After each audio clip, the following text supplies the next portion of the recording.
Hello and welcome back to my channel. You might be wondering what's on her face. If you don't follow me on Instagram, I have been sharing with you guys my story of me going through recovery from rhinoplastic surgery. A couple years ago, it was like when I graduated college, so 5 or so years ago, I was playing soccer with a group of guys, and I was the only girl on the field, and I had scored a couple goals. Just let me have my ego moment here, okay?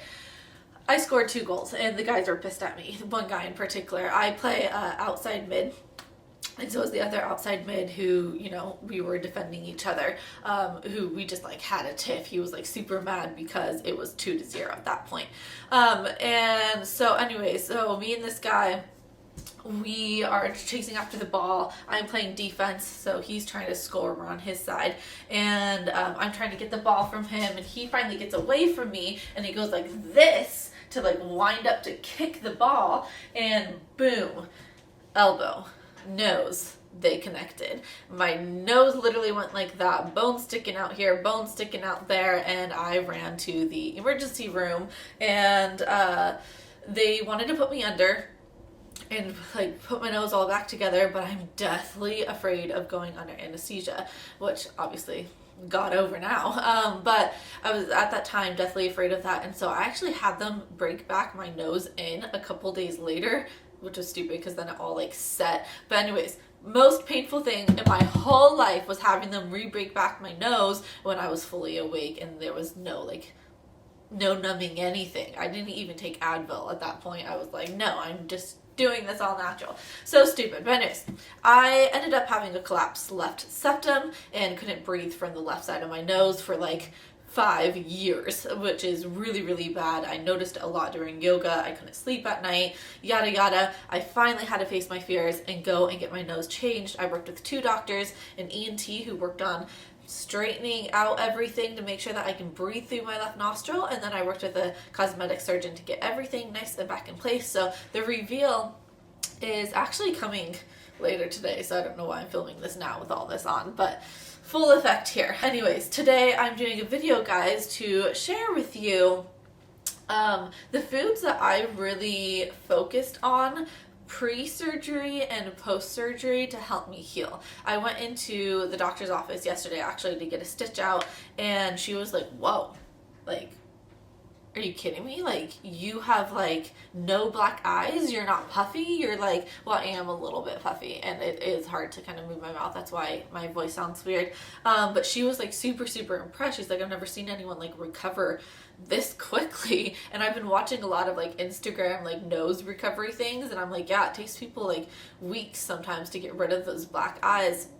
But I have really, really, really been focusing on my nutrition, and I think that really played a big role into this. Now, when I broke my nose a couple years ago, I did have black eyes for a long, long, long time, and I was just like so swollen. It took me forever to heal. It was like a couple weeks. I'm wondering if I can find it, I'll put a photo here, but I literally graduated with like black eyes and a cast on my nose because my parents made me walk, because they're like, you went through college for like 6 years, honey, you're walking no matter what your face looks like.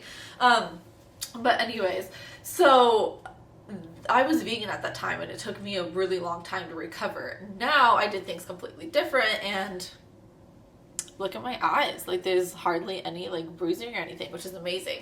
So the foods that I focused on, I'm going to share them with you. I'm going to go grab them from my fridge.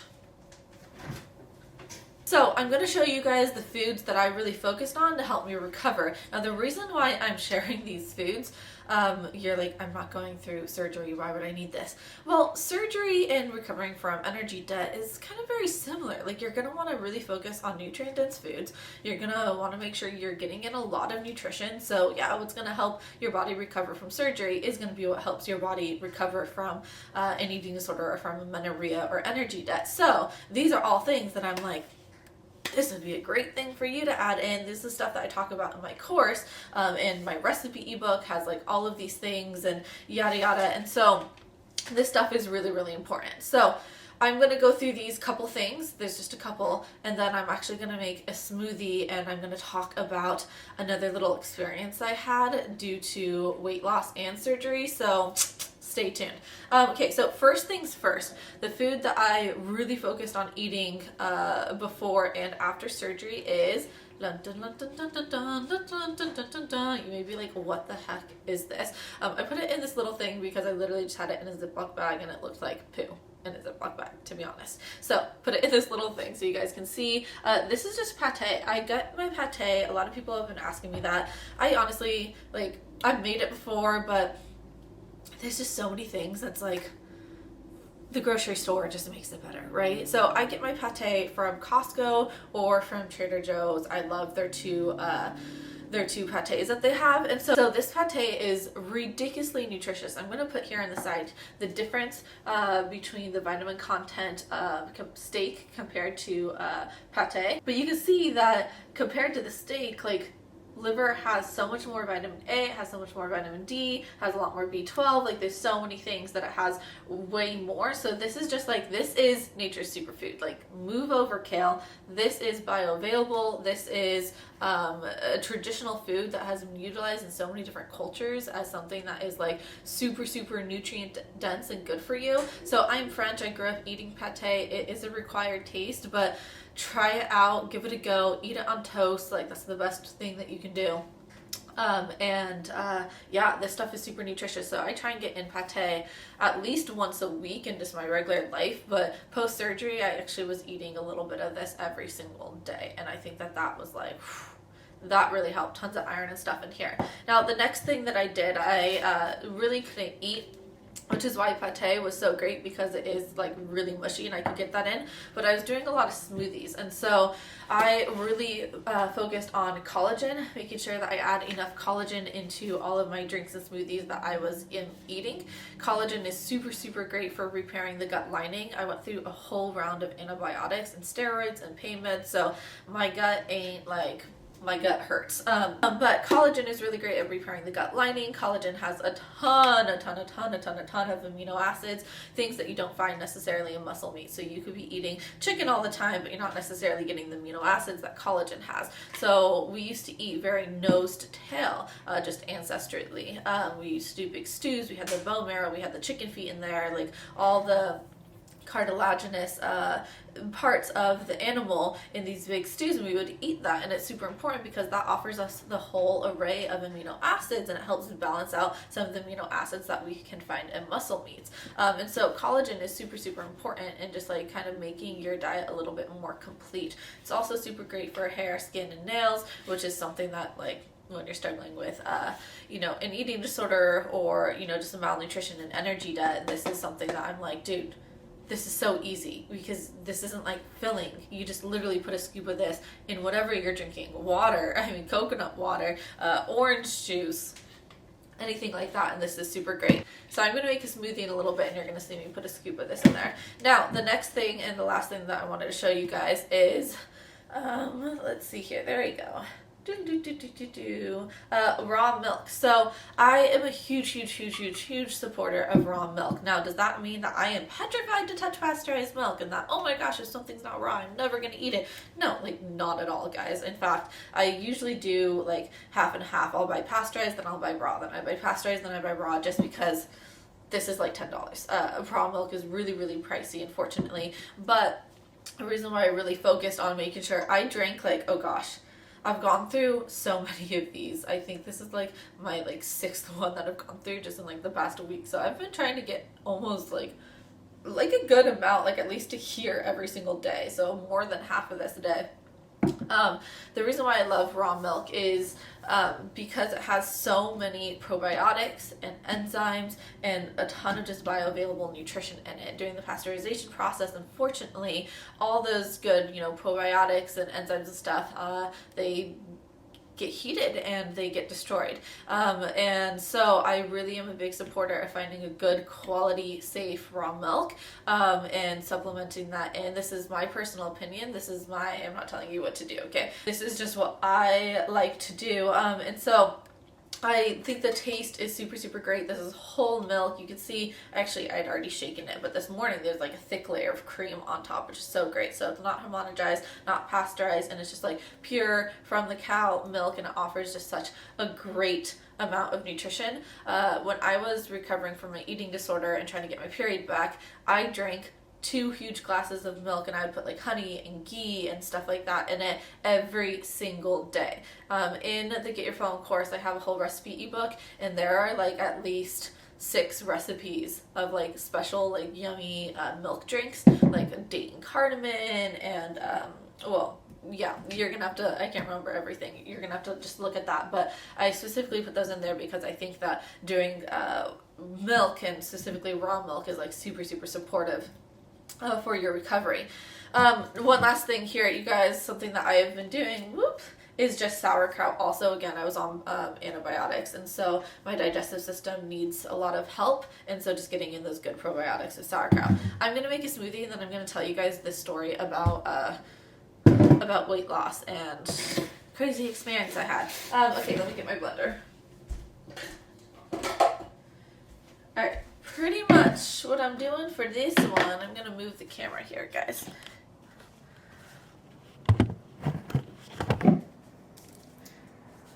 Okay, so I'm making a pineapple smoothie. So I'm just going to cut up my pineapple.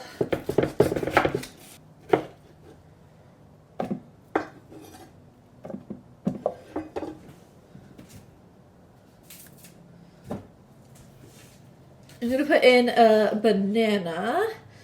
I wish I had frozen banana because that's a little bit better, but I do not. Put that in there. And then I'm going to take a scoop of the collagen, put that in here. It's going to be very simple. Scoop of the collagen. And then get my raw milk. You got to shake it up, otherwise, like I said, the cream kind of rises to the top.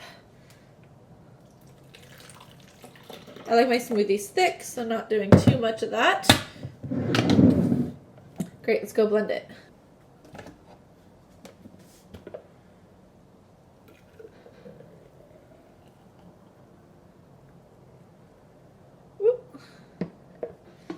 Alright, here you go. Here's my little smoothie. Okay, let's taste this out. Oh yeah, it's good. So I tried to make it nice and thick. I really, really like thick smoothies. So I've been like ridiculously nauseous. This is actually going to lead to my story. Let's go. Story time. Story and smoothie time with Chloe. So getting off of anesthesia, I don't know if any of you guys have been under, but it's hell. Let's just be honest. Like, it is the worst thing I think I've ever gone through. You wake up and you're so just shaky and groggy and nauseous and queasy, and you don't know where you are, and it's like, what's happening to me? It took me, the nurse said, about an hour and a half to just like get up to go to the bathroom. Like, I had to pee so badly, but I was like so nauseous and so dizzy that like I would try and sit up, and then I'd be like, whoa, let's just stop and breathe here. And then I'd breathe for like 30 minutes and then like move a little bit more. And anyways, it was really, really tough on me. So I came home that night and I could not eat anything. First off, I was swollen. I couldn't move my mouth like at all. This is like glorious how much I can move my mouth now. Could hardly open up my mouth, swollen, super queasy. Anyway, so I went home and I like had like a lick of yogurt and then was like, oh my gosh, I can't, like, no, that's just gonna make me so sick. So I fasted that whole day because you have to for surgery. So I couldn't eat dinner the night before, then fasted, and then that night couldn't eat anything when I got home. Next morning, super just super icky feeling again. And so the next couple days were kind of just, that's how it went. Could hardly eat, was only supposed to be on liquids, was super nauseous. Like, I literally sat down to like a smoothie like this and was like, oh my gosh, like this is the most daunting thing to me. Like, I don't think I could do this. Which is why I prioritized making sure that I was drinking like raw milk and eating pate and stuff like that, because if I could eat very little, I had to make sure that what I was eating was like giving me a ton of nutrients. AKA, I'm not gonna like boil up a bunch of broccoli and eat that hoping that that would sustain me. Like, no, I needed milk, I needed pate, I needed meat, which I stocked up on before. I ate like tons of red meat the week before. But anyways, So that all happened, and a couple days later, once I was feeling a little bit better, or like a week or so later, I put on my pants and was like, oh shoot, like these are loose. Like I lost weight during that time of me just being sick and in bed, like literally not moving. This is like the first day that I'm kind of up and moving, but I've just been laying in bed sick, on pain meds, on steroids, on antibiotics, on a bunch of drugs, and could hardly eat, and I lost weight. So let me take another sip here. Baby sips, because it still hurts to eat.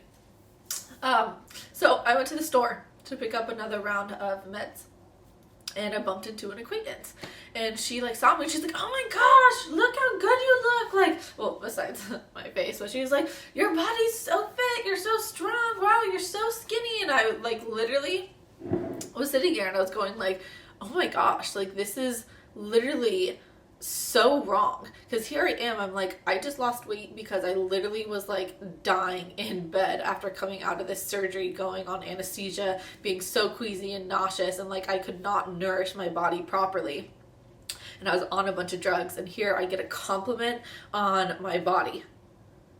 And I've always heard of this stuff happening, but it wasn't until it like happened to me that I was like, oh my gosh, that's so backwards, that's so wrong. And I literally told her, I was like, yeah, no, I lost some weight, but I like can't wait to like get back to eating well and like going to the gym to like put back on muscle, because I feel like I lose muscle like quite quickly. But anyways, I posted this on Instagram. Where's my phone? So I posted this on Instagram. Let's just get this here. So it was this post here. It says, let's see if you can see that. There you go. So this is what I posted. I'm going to read just a little bit of what I said, and then I'm going to dive into people's comments, because it sounded like a lot of you guys have had very similar experiences, which I just think is so sad. We'll dive into it. So I pretty much said, our society is so quick to praise weight loss, inaccurately thinking, oh, skinny is healthy and good for you. Therefore, if someone lost weight, they are now more healthy. There are a lot of reasons as to why someone will lose weight that are not a sign of health, and I run through a couple of these things. One, having an eating disorder. Let's not praise that, guys. Two, recovering from surgery, like me. Dealing with grief from losing a loved one. People can lose weight from that. That's not healthy. Depression, a digestive disorder like Crohn's or SIBO. Cancer, trauma. Like those are just some of the things that I thought of that are like, that's why someone could lose weight. And here we are, and we're just like, oh my gosh, let me just automatically praise you. So I said, let's stop automatically praising people on weight loss when you don't know how they lost that weight and if it was healthy, and skinny doesn't equate to the health status of that person. And so this is what someone said. She said, so glad you posted this. I've also received compliments on how skinny I am. Meanwhile, I'm over here trying to gain weight and dealing with autoimmunity. Skinny does not always equate to health. And this person said, I hate that. These comments only make the eating disorder voice stronger, giving it validation. So sad. Hoping you a speedy recovery. Then she said, thank you for posting this. I lost 25 pounds from a debilitating autoimmune disease, and everyone I ran into told me I was doing such a good job with my diet. Feels like a knife in the heart sometimes. It's so sad. A couple people said that they're dealing with autoimmune diseases and that they lost weight inadvertently due to it, that they got compliments, and that's just so sad, because like they got compliments because their body is sick. Like that's how sick our society is, that we just automatically always think that, oh, you're skinny, you're healthy, you're skinny, you're healthy, you lost weight, you're healthy, great. Yeah, this person says, such a toxic belief system in which we insist on praising others for their physical skinny appearance. And then this person said, I'm recovered from an ED a few years ago. Last year, I was ill, lost weight. People commented all the time on how good I looked. It really tested my resilience not to conform again to what people liked about me. My weight doesn't define me. This will make you stronger, Chloe. If anything, when I felt better, I gained more weight on purpose just to prove a point. Yeah, no, first off, I'm completely fine, guys. Like, I'm completely fine. I cannot, like, I've been posting on my Instagram so much of like, I'm so hungry, like I cannot wait to just like dive into like, ooh, I think I'm gonna go get a bacon, avocado, lettuce, tomato sandwich, like big, on a big like sourdough. Like I cannot wait to just like eat again, and be off of smoothies. This is like the first time I've done smoothies since being vegan. Like I drink milk all the time, but I don't like make smoothies. It's not my favorite. I'd way rather be having toast and butter and eggs right now. But not saying anything's wrong with smoothies, guys. Just saying, like, I'm just a savory person. But yeah, so I just wanted to share that because I think that this is a really, my phone just totally fell. I think that this is a really